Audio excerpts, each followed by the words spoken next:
l'Assemblée en mémoire de ce défenseur des pauvres et des opprimés. Le président de l'Assemblée nationale a également salué le déplacement du chef de l'État, Félix-Antoine Tshisekedi Tshilombo, à l'Annonciature pour la présentation de condoléances officielles. Le président de la République démocratique du Congo, son Excellence Félix-Antoine Tshisekedi Tshilombo, dans son humilité certainement suivant le modèle du défunt, s'est déplacé personnellement à l'Annonciature pour aller présenter à la communauté chrétienne catholique ses condoléances de pli et s'attrister. Un geste d'humanité que l'Assemblée nationale et à travers elle, tout le peuple congolais salue de la part de notre président.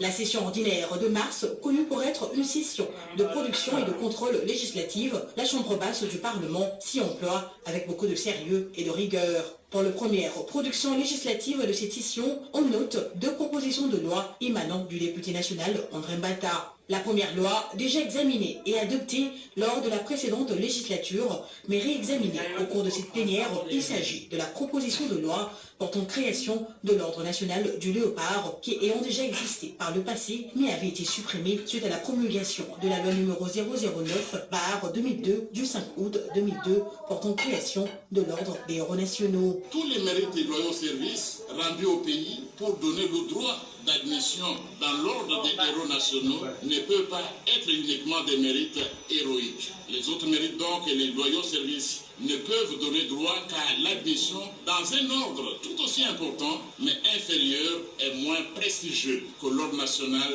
des héros nationaux. La deuxième proposition de loi est celle portant création de l'Ordre des héros nationaux. Outre sa mission de décorer le mérite héroïque, cette proposition de loi a 2 particularités. La première, la décoration est réservée uniquement aux Congolais. La deuxième, au lieu que la décision de décorer ne vienne uniquement que du chef de l'État, le Parlement sera aussi impliqué en amont, mais la signature reviendra tout de même au président de la République, grand chancelier de l'Ordre. L'histoire de l'humanité d'une façon générale et celle de la République démocratique du Congo, notre pays en particulier, n'est pas qu'une histoire de traîtres contre la patrie, une histoire de lâches, une histoire de renégats ou une histoire de défenseurs des antivaleurs. Mais il est également une histoire de femmes et d'hommes d'exception qui, parfois au péril de leur vie, se seront sacrifiés pour leur patrie. Et ces femmes et ces hommes d'exception méritent la reconnaissance de la nation. Le président de l'Assemblée nationale, le professeur Vital Kamerhe,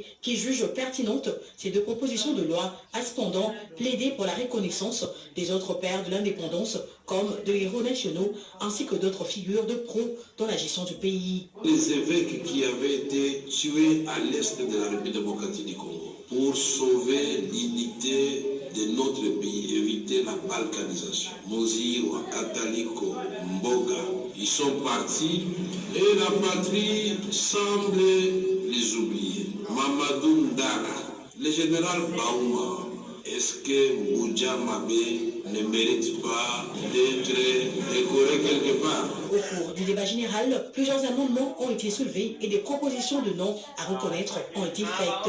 Admettons que la République est frappée par une épidémie et qu'un collègue scientifique arrive à trouver une formule qui va guérir la population, qui va sauver des vies. Est-ce qu'il n'y a pas moyen d'intégrer les faits, par exemple, sociétaux pour adhérer à cet ordre des héros nationaux? La mémoire du Sphinx de Limete, paix à son âme, plus de 30 ans dans l'opposition pour libérer le peuple congolais. Il n'a jamais touché les armes. Est-ce qu'il est honoré comme il se doit? J'aimerais que l'ingénieur Philomène Omatuku, par devoir de mémoire, c'est mieux que cette personnalité féminine qui a joué les rôles comme vous le faites aujourd'hui, honorable président, que ça soit aussi inscrit en gras pour qu'elle soit aussi décorée. Il est important pour nous de pouvoir reconnaître le mérite de ceux qui ont bâti la nation et que nous puissions les honorer même pendant qu'ils sont vivants. Si ma mémoire ne me trahit pas, il y a eu un Congolais